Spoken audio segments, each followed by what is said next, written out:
Hey, we can go ahead and get started. We got a couple more people that say they're going to log in shortly. So, first off, what we could do is kind of everybody can introduce themselves and kind of tell us a little bit about where you're at in the process of getting set up. I know Hallie's focused on assisted living. Ellen is doing home care, and I always struggle with the sister name. Um, I know she's doing home care as well, and I haven't spoken to her in a while. Hopefully, she has some good updates for us. So, Hallie, feel free to tell us how you making out. Um, Hello, I'm Hallie. I'm doing a assisted living in Baltimore. So in the process of getting a home renovated, which has been a long process because I had a bad contractor. So now I got a new one that's getting ready to start. So that's where I'm at, like as far as is that that's what I've been focused on, just trying to get this house done and then go from there, really. Okay. So, what do you? So, you have the property. You're getting it. So, you just focus on renovation at this point. It's all about renovation at this point. Yeah, because we started the process back in 2022, Hmm. actually. Yeah, 2022. And the other contractor didn't do much of what he's supposed to do. So, and it's a big renovation. Like it's a big renovation. So Yeah, it's a big house. now I just want to finish. Yeah. It's 16 beds and it's a big addition that was put on there. So yeah, that's why I just wanted because I can't do anything until I get this house finished. Yeah. Okay.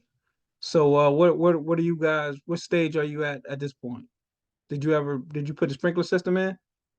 Did you find somebody So for the sprinkler system? yeah, I found somebody put a sprinkler. He hasn't put it in yet. He's waiting for the city. They doing the water test. Okay. Um, and then after that, he said he could do the drawings and stuff like that. So yeah, I'm doing that. And then the other guy, in the meantime, once he could start, because the bank actually sent a check out. I have all this bad luck. The bank sent the check out Friday overnight to the contractor. He uses a like a FedEx place. Well, Hmm. the FedEx driver put it in a slot, which they're not supposed to put it in the mail slot, and so it was on the ground. So then the next FedEx guy came and saw it on the ground, thought somebody dropped it. He sent it back to the distribution center. So today I was on the phone all day with them trying to see if they could track it down. They said they got it and that they're gonna send it back out. So he can't start till he get that. That's the mobilization money. So it's just one thing after another. So once Yeah. they send that to him, then he's ready to go. So So how are you funding this project? All right, did you get a I got an like SBA. SBA? Okay, cool. Okay, Hmm. that's what I was gonna Hmm. say. But it's SBA, and then like I said, I had the other contractor. A lot of money came out of my pocket Mm, because when he first told me what we talked about what was going to be done, and then later he said, "Oh, well, this wasn't included in that, and that wasn't." So I spent a lot of my own money as well. So I don't know. Tell me a little bit about the SBA. How did that work out for you? Um, well, when you say how to work out, I'm approved. They doing the construction part. They do, they get to give the drawers. So I mean, that wasn't a problem actually. Okay. That So what did you have to submit? Did you submit like a business plan Oh yeah, or my business plan.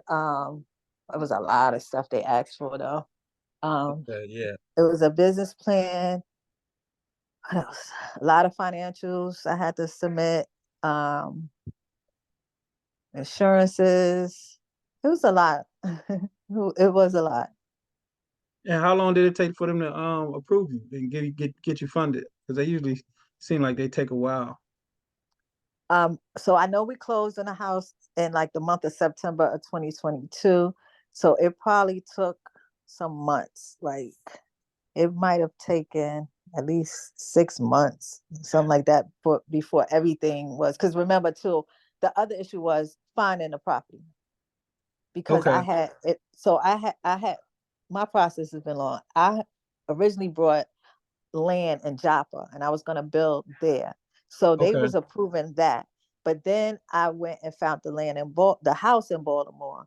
So the plans got, swifted to there. So it probably would have been actually done a lot quicker, but the hardest part was finding the property, whether I was gonna build from the ground or if I was gonna rehab. So that's how that went. So you bought the property and then got an SBA loan? The SBA didn't buy the property? No. The SBA did. So I had all that, the paperwork was being in the process Okay. before I even found the property. Oh, okay. Right. But then I did a change because I was doing a job. I was going to build from the ground up. But then when we found that property in Baltimore, things switched gears. So we had to, the loan was geared toward the Baltimore property. Okay. Yeah. Awesome. Ellen, can you hear us? Hi, can you hear me? I'm Yes. at work. I'm sorry. Yeah, you said say you was at work tonight. Tell me a little bit about how you've been making out. Okay, so I'm doing home care agency. So I have done the registration. I have my EIN number. I am now working on the policy and procedures. I should be done tomorrow. I just have one section that I'm done. So what we sent you, did that help you any? Yes, absolutely. It helped me. I added, into what I already had. So I compared and then just updated, on what I was working on. So definitely it did help a lot. Good. Thank you so much. All right. And when do you feel like you're going to be able to submit your application?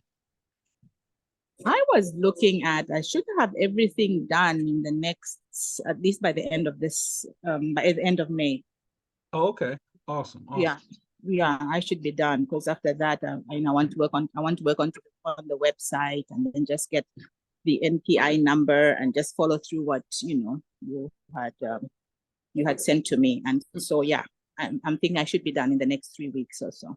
Okay, great. Awesome. Botelli, is that how you say it? Hey guys, yeah, Batali. How y'all doing? It's been a while. Yeah, it's been a while. How you been making out? Not good. Not good. Oh wow. No, not in a bad way. I think I need a accountability partner to push me a little bit. But I went ahead and I submitted my application. I paid the fees. I got my offers. I got all my paperwork done. I'm just at the point where I need to schedule my site visit. I mean, before I schedule my site visit, I think I need to get drug test, a physical. So I'm at that point, but I got busy with other stuff, so I need to push myself to get back in the groove of doing the business. True. So what are you applying for? I was juggling too much because I also have I have a cleaning business as well. Okay. But I guess because the cleaning business was already done and established and actually making money, I kind of like found myself focusing more on that. And I want to do home care. So my home care was struggling a little bit, but I'll get back into it. So that's where I am right now. But I did submit my application. Everything went through well. I just need to do the site visit and the medical stuff, the drug test and all that stuff. Yeah, that's it. All right. So a lot of the stuff we've been through, they're new, so we're gonna kind of rehash some of this stuff, but we're gonna skip a lot of this stuff because I'm sure everybody's already passed this some of this basic stuff.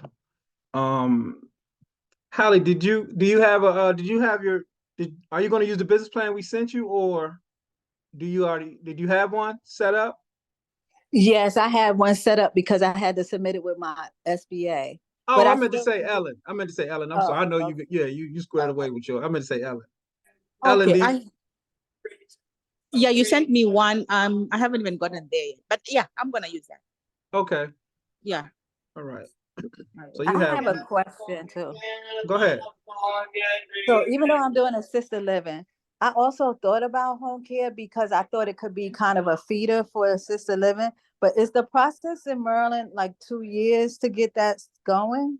They speeded up the process pretty rapid ever since COVID, and they kind of updated their system. You submit everything online now. Like before, we was having to take it to walk it out, actually walking into the building. They got a new building there in Columbia now, but Oh, now they're everything is online. They don't have like the levels anymore.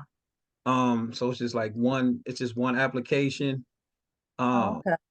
and then everything you need is outlined on the website. We had Ellen, she's right at that point where they want your policies procedure, they want your business plan, workman's comp, org chart, maybe like another thing too that I'm probably forgetting, but it's like 5 documents that you submit initially. In the application, obviously, your LLC, um, EIN document. So you submit all of that, and then you just kind of waiting to hear back. You'll get like an email like right after you submit it, and they'll tell you if you have everything, and if you do, then they'll kind of put you on a waiting list to follow up. And if your policies, because that's what they're going to look at. They're going to look at your policies, procedures, and make sure that's done first. That's done correctly first. And then at that point, they're going to schedule a site visit. And it's been I've been seeing under 6 months, 3 or 4 months, and they've been getting back really quickly. And they've been getting back really quickly for assisted living, which is really good.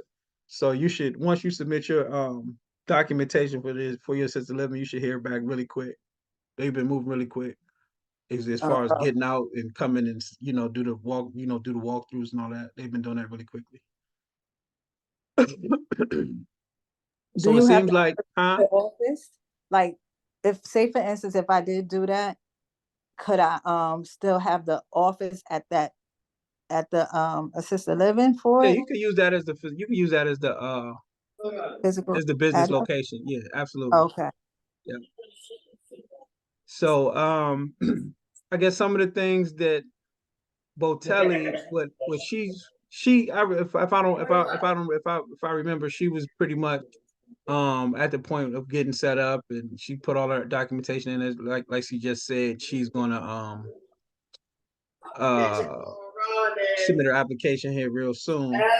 So what we could kind of cover tonight, since it feels like everybody's pretty much at that point, we'll just kind of just talk about some of the marketing things that we should start focusing on immediately. Even with you having Hallie, even with you just getting your facility, you still working on the build out. There are still things that you can be doing, and I know you feel like you can't do nothing else because until the house is done, but it's still some stuff you can be doing as far as like your marketing, like setting up your website. Do you have your website set up and like your marketing material? And I have my website, but I don't have any marketing material. okay, so like brochures, folders, documents, stuff like that. Um, and kind of starting to get an idea of like what your approach is going to be as far as where you're going to start, getting clients from. What's usually works the best, come on, is in the beginning is definitely start to reach out to some of these hospital discharge planners for for your assisted living, different home health agencies, hospices, skilled nursing facilities, for home care, assisted livings, adult daycare centers, adult daycare facilities, and stuff like that. You want to register with the Department of Aging, and obviously rehab facilities and different hospitals and stuff like that. So what you want to do is begin to like compile a list in your immediate market, like the city, or if you're going to focus on a specific county, or multiple counties, or a couple counties around you. I know you're in Baltimore City, so you're in Baltimore City, right? Yes, it's Baltimore City, but I was thinking also, like you said, reaching out further because I want to, I don't want to be just limited to right there. Yeah, because you could think about like Ellicott City, Columbia, um, Howard County, stuff like that as well. So So you want to, start compiling a list of different locations that you can start building rapport with, and start kind of making contact with. And right now, I would really just focus on like building out my online stuff for you, like making sure I got all my social media stuff up, um, social media, LinkedIn, all of that stuff set up, and then creating your documents like your brochures. You're going to use flyers. And so we had just opened up another student of mine just opened up in Colombia, and how he really got his first few residents. He has a nice house in, I think it's 8 beds in Colombia. He did like a lot of open houses. So I know you can't do open houses just yet, but you can kind of start laying the groundwork for open houses to do open houses. He put like door hangers. He did like door hangers in the immediate neighborhood just to kind of let the residents in the community know what was going on. And like I said, he was reaching out to like the local facilities like the nursing homes, the rehab centers, the geriatric doctors, and stuff like that, and just kind of start building building a relationship. But making an initial contact, letting them know you're coming, letting them know what you're going to be offering, um, and getting that stuff out there as soon as possible. You don't want to wait until you open up and then start doing that marketing. You want to already kind of create a buzz. So that's But something how do you find those people? Like I hear that all the time, to reach out to the discharge planners and that. But how do you actually find who they are and contact them? So each facility, each organization, you just have to call them directly. Say, for example, the hospitals. If you go to a hospital per se, most hospitals have a process, and that process is they tell you they have like a marketing department. So you go to the marketing department, and then you tell them what you're offering, and then they'll tell you like step by step what you have to do to participate with their in their facility. Smaller, Oh, yeah, like smaller places like say like a rehab facility, you just walk in, or obviously you're not gonna just walk, but you could call, start kind of communicating that way, and then they'll put you into contact with the right people. Hospices, hospices is more for like home care, uh skilled nursing facilities, adult daycare facilities. Like if you got some adult daycare facilities in your immediate area, you want to go there, make contact with them, leave some brochures. Get like the brochure racks where you have like the brochures and the business cards that you can set up. And that's it. You approach them that way. You just have to contact the organization or the facility, and just talk to them. You have to go through, just like any other person will. Just go through the front desk, and just kind of let them know what you're doing and what you're looking for. Um, yeah. When we think about, a lot of times we get kind of like you said, we don't really know what to do or what to offer. Some of the things that we like to think about when we go into these different communities is like how we can add value, or how we can kind of stand out and make our presence felt in that particular facility or with that particular organization. And you could just kind of do different things. You can do like a staff meet and greet. You could visit. You can create events, do different type of presentations. A good thing to always do is to have a presentation based on your facility or your agency. And and it could be like anything that you choose. So like if you have a assisted living and you want to kind of talk about all the things that you're going to be offering, all the people that you're trying to work with, all the things, whether it's dementia, or if you're going to be working on, whatever you're going to be offering, you want to make sure that's in the presentation. So you create a nice presentation, and then you offer it, and then you go, you schedule a time, or work with a different nursing home or rehab, and say, hey, look, can we come and do a presentation on a specific day, maybe during lunch, or after dinner, and then do a presentation. And during that presentation, you give them some great information. You hand out some flyers. You may bring some snacks or something.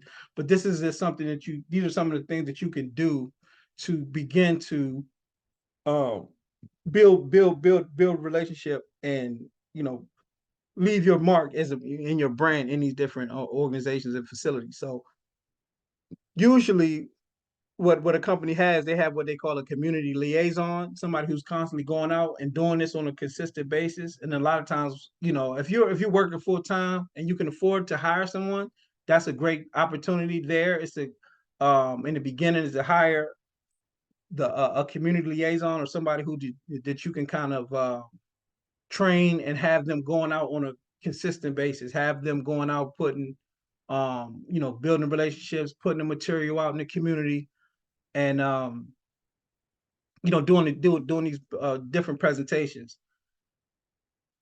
What we like to do, who we have are caregivers that are been with us for a while, and who have a really good presentation. They can talk well, and and they don't mind kind of like moving around and traveling because they just been sitting in the houses, and they want to do something more, and we pay them a little more as well. So we train them with we put them through it's called the Sandler sales training process, where we kind of walk them through how to deal with sales.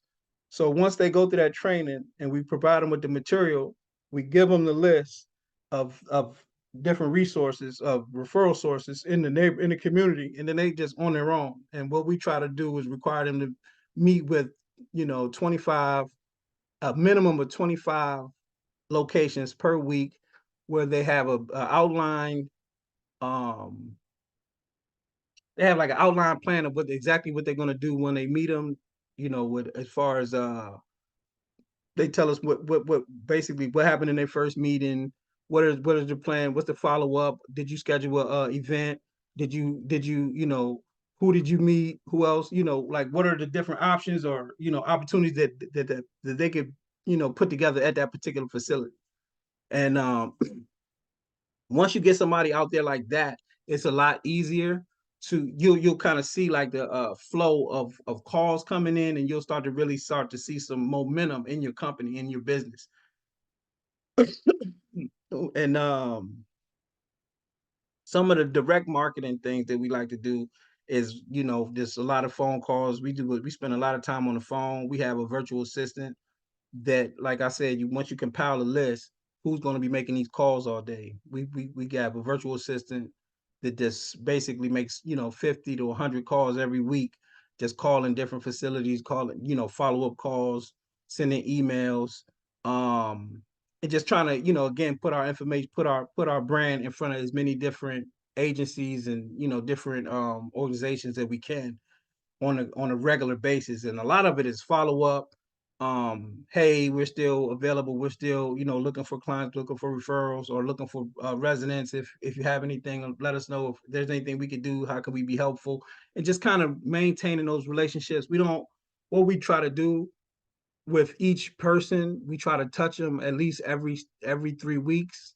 And I think if you do it more than that, you kind of start getting on people's nerves. So once you get a list, say if you get a list of 200 people, you don't want to call them every week. You want to call them at least, every 3 weeks, every 21 days, follow up with them, and hopefully something comes of it.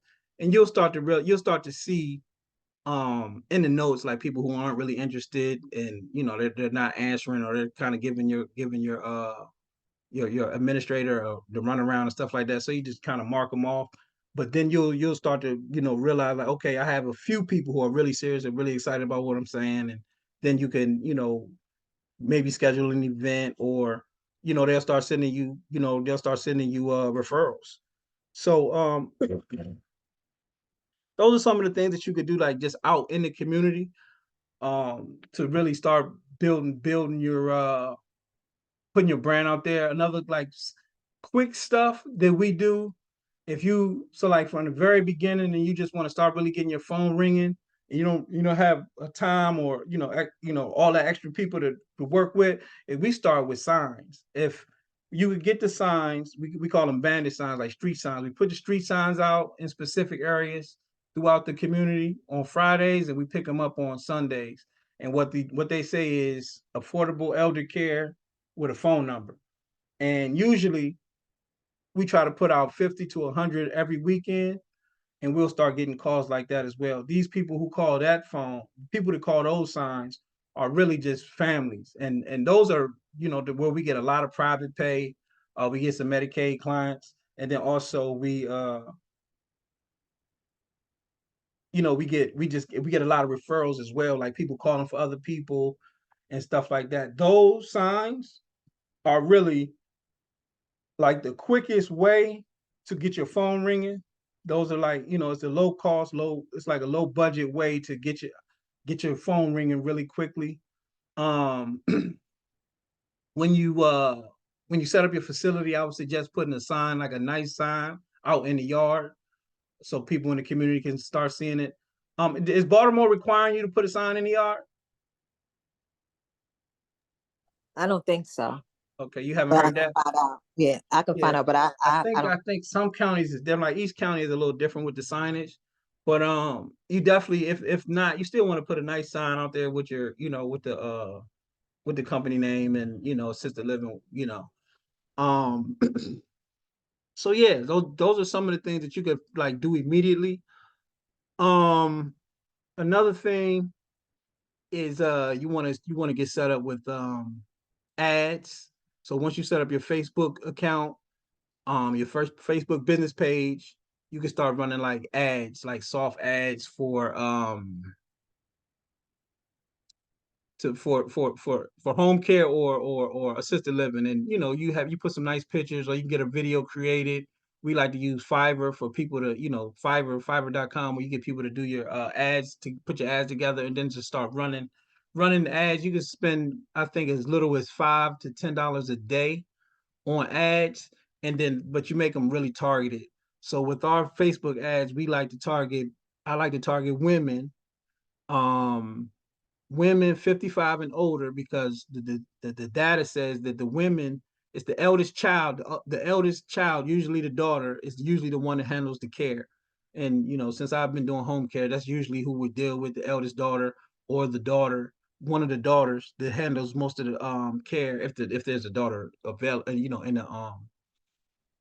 the family who's taking care of the senior. But that's who I like to target, the eldest daughter, or the daughters, or women 55 and older.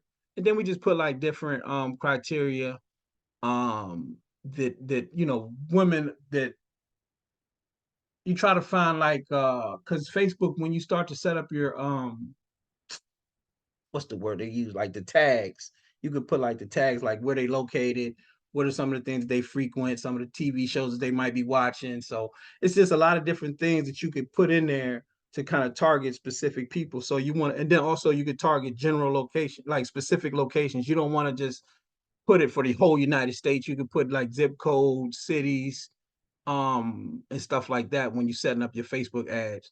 So if you're running Facebook ads, you know, about 10, you know, if like I said, if you're keeping a low budget, you want to, you know, $5 to $10, I would say $10 a day. Put some signs out, get some brochures and some business cards, and start putting them at these different locations, and getting on the phone, and really, or you know, having somebody on the phone, or you getting on the phone, and start really, you know, building relationships, and try to get in contact with some of these people who can actually send you some referrals. So Thank you so much. That's great information. Thank you. And I think they call it daughters, daughter Judy's, right? Don't they call those daughters daughter Judy's? I heard them call it. Oh yeah. And you know, the if you get I'll go over it at some point during the training. But I haven't got the updated data, the updated what's it called, the it's Home Care Pulse puts out a yearly what do they call that thing, but it's like a yearly review of all, and what they do is it's a survey. They survey all the top home care services. I don't think they put assisted livings in there, but they all the top, they do a survey with all the top home care services in the country, and then they break down like what's been working for everybody. And every year since I've been studying the reading the study, it's always the daughters. It's always the top way is always well, it has been Facebook, ads and referrals, but that's after you already, have clients, your, client referrals, like your clients referring other people to you. So once you start getting clients, then that's usually the top way to get your clients is from other people or people that you're already working with. So when you start getting residents for your facility, chances are the majority of your leads will come from people who are already there. And initially, this is another thing just for assisted living.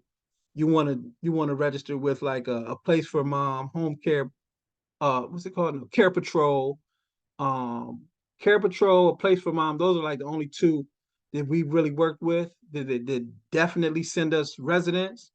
And then you just pay them usually what your rent would be. So they usually like want 1 month's rent. So if you're going to be charging 4,000 a bed a month, then that's what the fee usually is, or you can kind of negotiate with home care pulse. Assisted live A place for moms a little bit more strict. I think they want a little more. I think it's like they say 100% or 125% of the rent.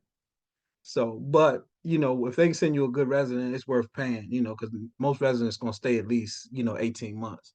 So um register with a place for mom, register with Home Care Pulse. And what Home Care Pulse is going to do, they're going to actually send somebody out to your facility. Not now, obviously, you're not set up. You can meet, but you can still meet them somewhere, let them know what you're going to have. They'll probably come still want to kind of, come do a walkthrough and see what you're setting up. And then what they'll do is they'll, start compiling a list. And then once you're ready, they'll just start sending people to you and, setting up walkthroughs and stuff like that. Assisted living has been, you know, there's a shortage. Like we always hear like it's a shortage of workers, we are shortage this, shortage that, but because it's real estate and we know real estate is finite, it's just not enough beds. So you could put 100-bed facility in certain markets and it's gonna fill right up. And that's just what it is because there's just not enough beds for the amount of people who are looking. So a lot of these good facilities or people who do really well, they have waiting lists. They have people who are waiting to get into um certain facilities. So you shouldn't have a problem filling up your home. 16 beds, it's not gonna happen overnight, but getting your first few, it shouldn't be a big issue, especially if you have it set up really nice. And I'm sure you're going through all of this, it's gonna be really, really nice facility. And just, if you can even have like how they do like the mock presentations, like how it's gonna look. You can have somebody draw that up for you and just kind of start using that and give people an idea of what it's gonna look like. And people will get, you start, getting people excited and people's families excited about what you're bringing to that community. Um, I've had caregivers starting to call my phone already, and I haven't even like put it out there yet. so how they finding? How are they finding you? Like where are they getting the I think they may. I wonder if they seen it from maybe like either my website or I did register my business with Google and stuff like that. So maybe they Okay. find it that way. I don't know, but they've been like not a lot, but some of them have Yeah, been that's calling. that's interesting. Yeah, that's really interesting. So, Oh, you know what? I'm gonna start asking them where did they get the yeah, funding? definitely. And you also want to set up a Indeed account. And then while you talking about Google reviews, I should have mentioned that. That's definitely something that you want to let me go here and pull something else up real quick. Um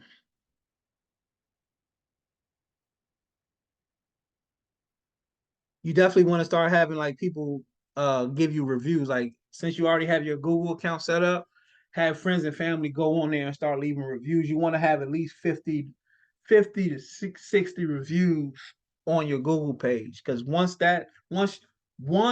that's there, your optimization goes crazy. People every time they put assisted living in that area, Google's going to send them to people who have, the websites and the companies that have the best reviews. So everybody who's looking in, your target marketplace, they're going to see it. So just definitely send friends and family to your Google page. Don't just let them just sit there dry. Have people going on there and say, hey, look, leave me a good review. So Oh, yeah, yeah, thank you. definitely do that. These are some of the things I'm sure you already dealt with: state required training, the house site, all that. Let me just because I think you're the only one on here, so I want to cover some of this assisted living stuff while we can. So you got your meal? Did you get your menus put together yet? I had some sample menus, but I wouldn't mind putting up another one because that was when I first went to that 80-hour course. Mm-hmm. But yeah. Yeah, there's a company who does it. I sent. I'm sure I sent you the assisted living kit. So, but it's definitely some menus on there. But if you Yeah, don't want to use those, you can definitely use It's a company that we use to put menus together because it has to be signed off by a dietitian or nutritionist. That's something well, that the state is going to want. oh, okay. Have you ever used like the some people use the chefs? Have you ever had like chefs come to the home? So what we usually do, the caregivers usually we make sure that the caregivers can cook. We find a decent caregiver to cook who can cook, and just stick to the menu. We put the menus together and they just kind of stick to the menu. And I mean, we've had catered occasionally, but it's not like something we do on a daily basis. Like we don't hire an outside chef. We use, Oh, we just let the caregivers cook. Usually, like I said, the majority of our caregivers are from the Caribbean or African, but the ones from the Caribbean, they usually can cook really well. And if we could find somebody, and place them in a different home, in a particular home, that's one of the things that we um kind of look for is somebody who can cook really well. Um, but they also stick to like some of the dietary needs and stuff like that. But some people have low sodium, a lot of people have diabetes. So you got to be careful with right. that as well. So you just want to make sure that you cook it to the menu and they stick it to the recipes. Oh, okay. Only And reason I was asking because I was thinking like being at if depending on who you're targeting, you want that to be like maybe one of the amenities that we oh do. yeah, definitely, definitely. Yeah. And I mean,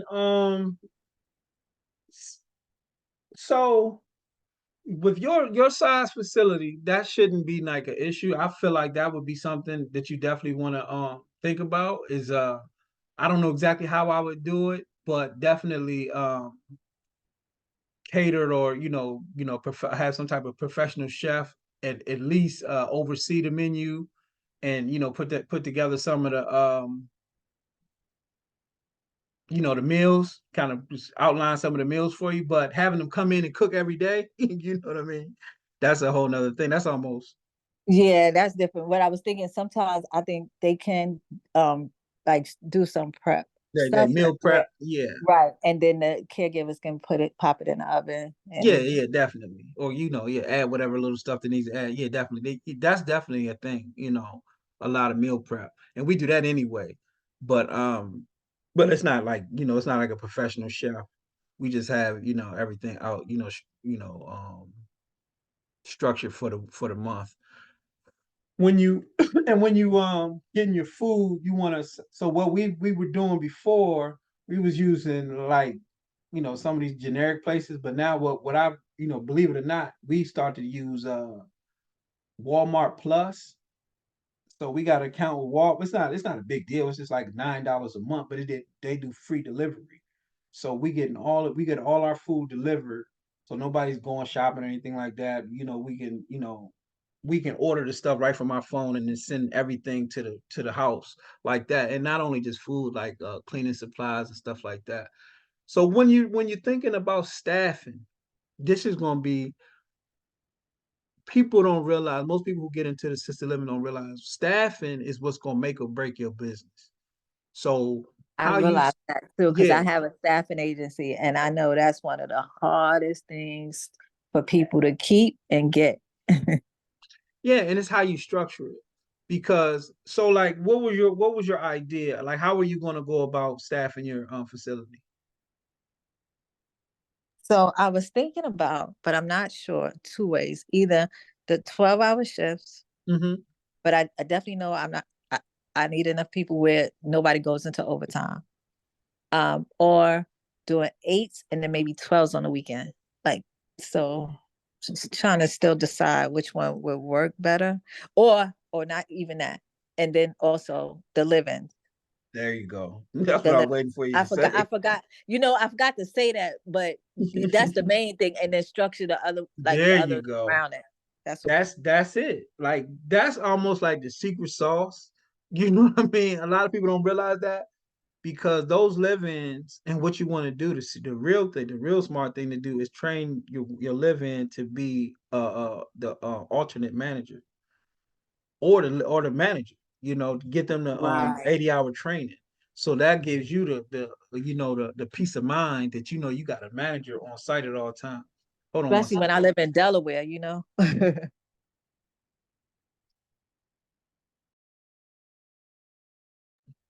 So yeah, absolutely. If you have somebody in the facility, with that level of training, you're gonna have to pay them a little more. I mean, you don't really have to, but if they're doing a lot of they're keeping up with the paperwork and stuff like that as a manager, then that's awesome. And then have them as a caregiver as well. So 16 beds, a full house. So how do you have like a basement or like an attic where you can have like I think we talked about. Yeah. Right. So I have up top, that attic is gonna be staff area and for a living, and then you were saying in the basement to put some more bedrooms down there so I can have more than one living. So I Yeah. was thinking about it. So definitely as you build that property, as you doing the build out, think about that. If you could get 2 to even 3 bedrooms where you can have two to three live-ins, man, you'll be golden. At a full house. Now, the staff gonna change. It all depends on how many people there. You might have six people at this point, 8, 10, whatever. But as you fill your house, you want to make sure um you have a good ratio of residents to caregivers. But having those, if you can get 3 live-ins, you'll do great. So I was working with a lady in Lanham. She has a 20, I think it's 22 beds. And I think she got 5 caregivers that live there. Like they live there. Wow. But that's what's up, because I thought about when you said that, because remember when I was saying I'm gonna put the salon down there, but even though I'm gonna put that little salon down there, I had one room section off for the office and I had one room for like a exam area, whatever. So I was thinking those two areas could still be the other 2 bedrooms. So you got the one on the top, you got those 2 down there, and I'll still have an area where they can get their hair done and have the little spa days. You know what I mean? Yeah, definitely, definitely. And that's still a great idea. And maybe and they don't need like no big master size bedroom. So you could probably, most attics are like the length of the good size of the house. So if you could put 2 rooms up there and one in the basement, I mean, you good. And then, like I said, like you said, you could staff everything, your hourlies around that. You could have like maybe a full time, then a part time, and it all depends on the amount of residents that you actually have at the time. Yeah. Right. Only thing with that attic upstairs, I don't know. It's kind of like a open space, and some of the HVAC is up there. So I don't think I'm be able to really put 2 up there. So that's why Okay. the 2 in the basement, and that up one upstairs is just, it's kind of like an open. It's kind of open. So it will have a bathroom up there, half bathroom up there. Yeah, so that's definitely something you want to start looking into. And then, you find like these ladies, like I said, we like to deal with a lot of Africans or women from the Caribbean. They're built for it. It's hard to find, like, believe it or not, I mean, I'm sure you understand. It's hard to find American women to do it, but these foreigners like the Africans and the sisters from the Caribbean, they don't mind it. Like I didn't have caregivers where I almost had to make them, take a break. Like they'll just stay there months. and without, taking no days off and stuff like that. I mean, Yeah, they'll that's they'll good. work 3 or 4 days straight and then be off for a few days, but they still won't leave the house, Yeah, so they they're still stay in the there, house. Yeah. That's a good idea, but also I don't know what you think about this too. I do agree 100% with that, but I know how people are too. I was thinking about sprinkling someone of the Caucasian family in somewhere in this process, because sometimes people, they look at us and I don't know, I don't know I'm how to gonna word tell it. you, not I in don't know how home to word care, it. not when it come to their family. I'm gonna tell you, they love us when it come to taking Okay, care of they people. Like they do not okay, mind it. And I mean, truthfully, I've been doing this for a long time. I probably had in 10 years, I probably had 5 white caregivers. I had one white caregiver that she been with me forever, but that's it. You know what I mean? And the majority of my clients be white, So she's working with a white client, but he also has black girls come there too. He has an African lady there and a white lady there because he gets a lot of hours. So yeah, I mean, we are known for doing, and I'm not gonna just say domestic, right, domestic, Caribbean people from the Caribbean and people from Africa, like they know that. You know what I right, mean? It's not like okay, new. Like this has been going on for decades, for years okay, and years and years. They know that like certain women, like what is it? Trinidadian, they're like known for doing like babies. Like they do a lot of nanny care. And that's just what they're just known for that.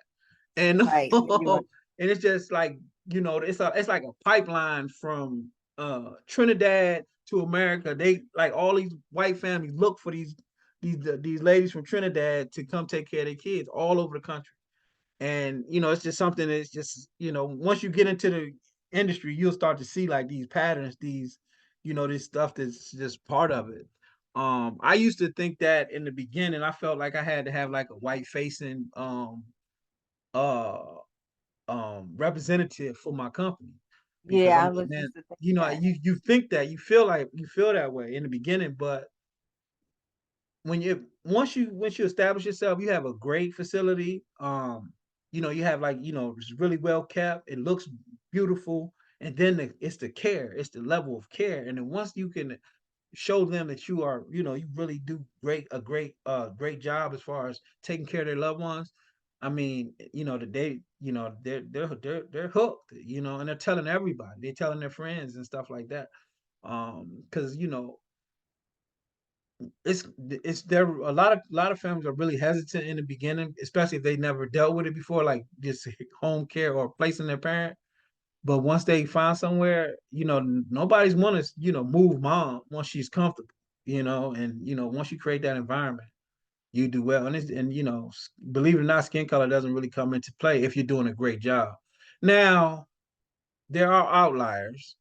In certain communities. It's like where I'm at in Anne Arundel County, I can get into like Trump country. I get into Trump country with some of my clients, and they just ignorant. You see what I'm saying? Like I send a black caregiver there, they almost like disrespecting them. They damn near call them niggas.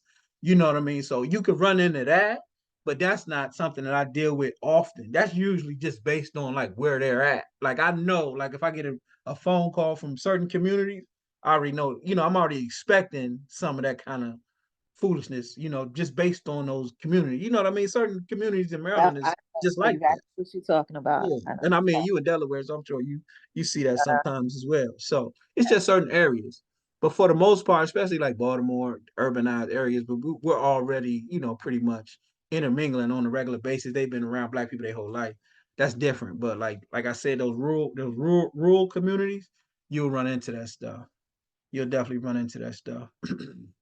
Yeah, and like I was saying before, also because I didn't want to be so concentrated in that zip code, because I thought about it. If it was my mom, I would drive 30 minutes to put her somewhere good. And if I didn't live in that area, I Oh, just don't absolutely. where I'm just trying to reach out to the people in an area because I don't think that's my target, my whole target, you know? Mm-hmm. So, Yeah, so and you're trying to, obviously you're trying to make more of a high end product. You definitely want to be like in Ellicott City, Howard County, Columbia, and stuff like that. And they'll and come you if think it, they'll drive to Baltimore over there, right? You yeah, think? it was 20 minutes, 30 minutes, yeah, 20 minutes, Oh, okay. 30 minutes. Yeah, that's close. Columbia is Oh, right next to Baltimore. Yeah. oh, okay, Ellicott good. City, that's real close. And then you have like a little bit further north, like How Green Spring and all of that. You could be like doing some marketing in like that area. Are you familiar with Green Spring? no, not that one. Yeah, that's like a Jewish community up in Baltimore, like a little bit Oh, north. okay. Yep. So and what you could do is you could just pull up a map of like the high net Zip worth, code. yeah, high net worth zip codes in Baltimore. And then you can Okay. kind of, focus your marketing around that. And then like what I was saying with your Facebook ads and stuff like that, you could target those particular zip codes. So you just Oh, look at high net worth zip codes oh. or communities in Baltimore, or So my in the home, Howard County, the whole Howard County pretty much high net worth, but Howard County is probably the wealthiest county in America. And yeah, Howard, right? yeah, Yeah. so between Howard County and Baltimore County and like Green Spring and different communities adjacent to those areas, you'll do just fine. You'll do just fine. So my homework is going to be getting my marketing materials together because that's the part. Like I said, I did the website, but I did not create the marketing stuff, Like brochures, and brochures, yeah, business cards, I do have flyers, a stuff like that. Facebook page. And I do have a VA that's just doing a little bit of Facebook stuff, but not like I want her to do yet. I spoke to her. I have a content calendar that I need her to do because they've been just putting like quotes. I don't just want quotes. I Yeah, need, they can be. Yeah, you can want them to start putting out some images, some video, some yeah. stuff like that. Yeah, and I So mean, I yeah, that's awesome. So, and then I guess then we'll start doing the ads and all of that. Like you said, that marketing is gonna be it. I don't know about a liaison yet Yeah, because I've kicked out so much money. Oh my yeah, God. yeah, yeah. In the beginning, and like I said with you, I would just focus on getting registered with some placements agencies. Because you got a Okay. lot of beds to fill. So you just want to go ahead and focus on getting some placement agencies, like Care Patrol. You don't have to pay up front. Some of them they do now make you pay up front, but you pay once you get once the resident moves in. So you don't have to pay anything until they actually bring some. So they'll be bringing you people, and then if they move in, you sign a contract, they move in. Then after you get paid from them, they know that they're gonna have to pay to get in it. Whether you have your community fee, your first month, and then your security, they get paid from that and they understand that. So you want to, work with placement agencies definitely in the beginning. Um, and like we said, do your marketing and then do, start working on like so as soon as it's open, you want to, if you start getting dates, as you're getting closer, you start scheduling that open house, and, multiple Yeah, open yeah. houses. Yeah. Open house. And then do Yeah. like video and a lot of stuff like that and start getting that stuff all over the internet, YouTube, Yeah. um, Facebook and stuff like that. Majority of the seniors are on Facebook.